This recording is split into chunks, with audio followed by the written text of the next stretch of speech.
Hello everyone, आज मैं आपको करा रही हूँ ये रीडिंग सेक्शन का क्लासरूम असाइनमेंट 1। ठीक है, अब देखो स्टार्ट करते हैं। Look up in the sky, is it a bird, is it a plane, and it's not a Superman आधा, it is a gyrocopter known as gyroplane. ठीक है, तो इसके अंदर इसकी वो दे रखी चिड़िया नहीं है, कुछ प्लेन नहीं है, ये क्या है, एक ग्रैप्टर है। आगे देखो अगले पैराग्राफ में है, gyrocopter looks like a small helicopter and the main difference is that there is no engine returning the rotors. तो अगले में बता रखते हैं कि जो ग्रैप्टर है ये हेलीकॉप्टर की तरह से ही होता है, छोटा हेलीकॉप्टर है, इसमें रोटर्स जो है इंजन से कनेक्टेड नहीं है। At the engine is not connected to the rotors, a gyrocopter is not seriously affected if the engine should stop in flying. अगर हेलीकॉप्टर रुक भी जाता है तो इसमें इंजन जो है रोटर से कनेक्टेड नहीं है, इसलिए कोई ज़्यादा प्रॉब्लम नहीं होती है। This means that a gyrocopter is one of the safest method of flying. सबसे आसान हुआ है, सेफ है। ग्रैप्टर्स है ट्रेडिशनली बीन ओपन कॉकपिट, तो इनकी कॉकपिट पहले जो है खुली होती थी। Motor bikes of the skies, इनको कहा जाता था मोटर बाइक्स। ठीक है ना। उसके बाद जो है आगे दे रखा है, actually gyrocopters are hybrid between helicopters and gliders. ये मिक्सचर है किसके, हेलीकॉप्टर और ग्लाइडर्स के बीच की चीज़ है। And gyrocopters are being used the world over for border security. इन सब कामों के लिए इनका इस्तेमाल हो रहा है, सर्वेलेंस के लिए, रोड पेट्रोलिंग के लिए। So what makes a gyrocopter so exciting, तो इनकी क्या अच्छी बात है इनके लिए। For starters they can fly very low, नीचे उड़ सकते हैं, only a few centimeters above the ground at a very low speed, low नीचे उड़ सकते हैं, about 30 kilometer per hour, unlike a helicopter which can not fly lows and slow at the same time. तो helicopter जो नीचे भी नहीं उड़ सकता और स्लो स्पीड पे भी नहीं इतना उड़ सकता। Gyrocopters are also much less expensive. तीसरा पॉइंट क्या है, ये कम एक्सपेंसिव है, हेलीकॉप्टर्स बहुत एक्सपेंसिव हैं। Most gyrocopters nowadays only require around 20 feet for landing. Sir 20 foot ज़मीन चाहिए इनको लैंड करने के लिए। ठीक है ना। आगे देखो, this means that they can phloem from practically everywhere like a helicopter. The gyro needs an engine for the initial thrust. तो क्या सिमिलैरिटी है, ये हेलीकॉप्टर की तरह इनको क्या चाहिए, एक इनिशियल इंजन चाहिए सर इनिशियल थ्रस्ट के लिए। Later the engine cuts off and it's the direction of the wind that makes it stay like a glider। और ये फिर जैसे डायरेक्शन ऑफ विंड से ग्लाइडर की तरह उड़ता रहता है। ठीक है ना। आगे देखो इसके अंदर दे रखा है, गुड न्यूज़ क्या है इसकी, that they will soon debut in India. Debut in Indian skies का मतलब शुरू हो जाएंगे, इनका स्टार्ट हो जाएगा।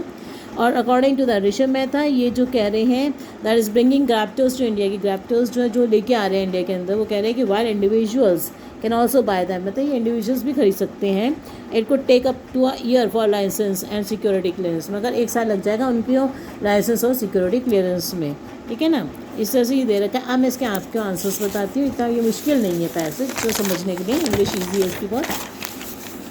तो देखो फर्स्ट स्टार्ट करोगे आप, इसका आंसर है gyrocopter gyrocopter is one of the safest method of flying. तो रीज़न बताने कि सेफेस्ट क्यों है, तो अभी बताया सबसे ज़्यादा सेफ इसलिए है क्योंकि इसका इंजन जो है यहाँ पे रोटर से कनेक्टेड नहीं है, तो जब अगर इंजन बंद भी हो जाता है तो इसको हेलीकॉप्टर चलता ही रहेगा, तो ना। ठीक है, इसका इससे आंसर क्या आ जाएगा, because engine is not connected with the rotors. ठीक है, आगे देखो दे रखा है, this changes the game completely, paragraph 4। तो this refers to, this changes the game completely. जब आप दिस पे आते हो तो दिस का मतलब यहाँ पे ये दे रखा है पैराग्राफ के अंदर, दिस का मतलब यहाँ ये है क्या ये रहा हमारा, ये रहा देखो, this changes the game completely.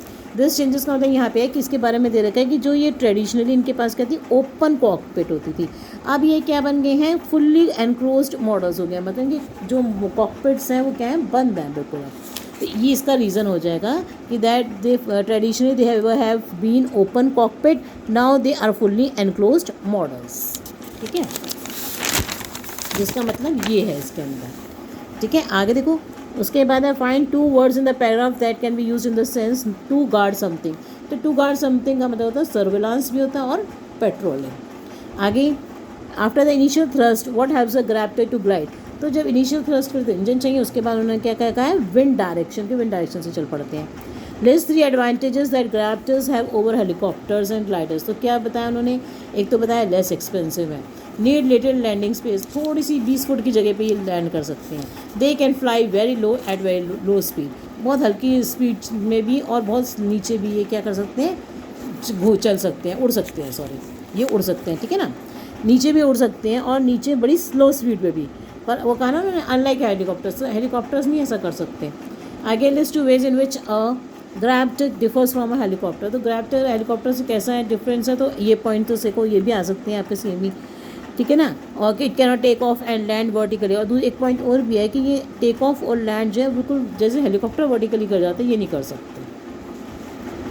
They can fly और लो स्पीड पे और लो उसके ऊपर ही कर सकते हैं, लो स्पीड भी रहती है इनकी, और ये नीचे लो उसके ऊपर डिस्टेंस के ऊपर भी मतलब ऊपर क्या कर सकते हैं, ये उड़ सकती है। उसके बाद है नेक्स्ट में state one point of similarity between a gyrocopter and helicopter. तो एक पॉइंट सिमिलैरिटी का बस ये है कि like helicopter gyrocopter needs engine for the initial thrust. लिखा है ना उसमें कि like helicopters they need initial thrust, उनको भी सर इंजन से जो है पहला थ्रस्ट मिलना ज़रूरी है। ठीक है, आगे है क्वेश्चन पैराग्राफ 7 में दे रखा है which are the following inappropriate as a point of comparison between a gyrocopter and a chopper और हेलीकॉप्टर। मतलब एक पॉइंट बताओ जो इनअप्रोप्रिएट है, मतलब वो ठीक नहीं है इनको मतलब कंपेयर करने में। तो देखो बेस्ट कौन सा है, नॉइस। इसको वो क्या, देखो नॉइस तो चॉपर, वो लिखा वहाँ पे लाइन कि चॉपर जो है ये शांत चॉपर है, पर सबकी क्या होती है, चॉपर तो शांत नहीं होता ना, ये क्या है करते हैं, नॉइज़ करते हैं, आवाज़ होती है इनकी। उसके बाद है 2 more benefits of the grafter have been described in the 7th paragraph. What are they? तो 7th पैराग्राफ में इनकी 2 इसकी और क्या बताई गई है, ग्रैप्टर्स के बेनिफिट बताए गए। तो वही बेनिफिट्स हैं इसके अंदर कि ये लो उसके ऊपर जो है चल सकता है, और 2 कोई भी लिख दो जो अपने पीछे आंसर में आया वो सेम ही है। ठीक है, आगे है the author uses a phrase the catch to express his. The catch है इसके अंदर, वो कहते हैं द कैच। ये पैराग्राफ है हमारा, इसके अंदर ये देखो बेटा, इसके अंदर है ये पैराग्राफ हमारे में, कहते हैं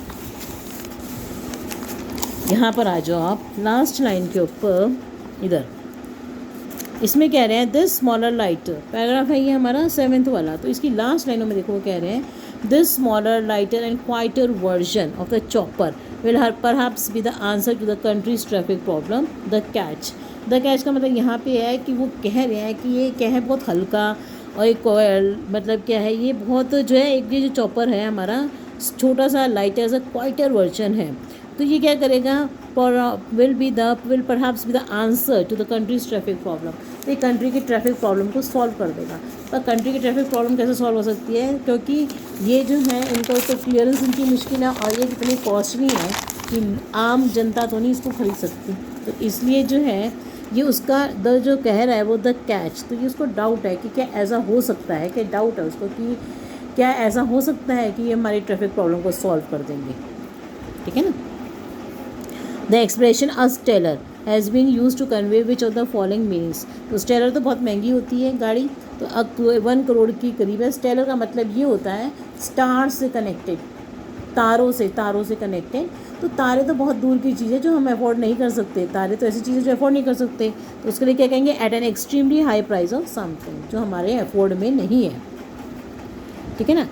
अलग अलग देखो, select the option that correctly list the factors that might delay the arrival of gyrocopters. तो जो कह रहे हैं कि ग्रैप्टर्स को लाना बहुत मुश्किल है, तो देखो उन्होंने बीच में आखिरी पैराग्राफ में ये कहा है कि स्ट्रिक्ट एविएशन रूल्स हैं, उसके बाद क्या है, सिक्योरिटी क्लियरेंस मुश्किल है, और लाइसेंसिंग मुश्किल है।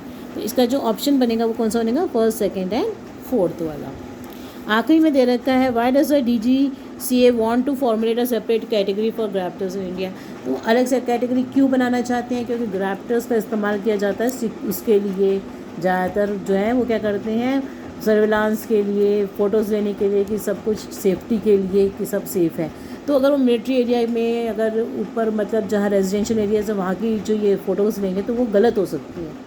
तो ये सिक्योरिटी के पर्पज़ से जो है, इसलिए उन्होंने कहा है कि फॉर सेफ्टी पर्पसेस। तो सेफ्टी पर्पसेस के लिए इनको हम ना मिलिट्री एरिया में यूज़ कर सकते हैं, इसलिए इनका यूज़ गलत है।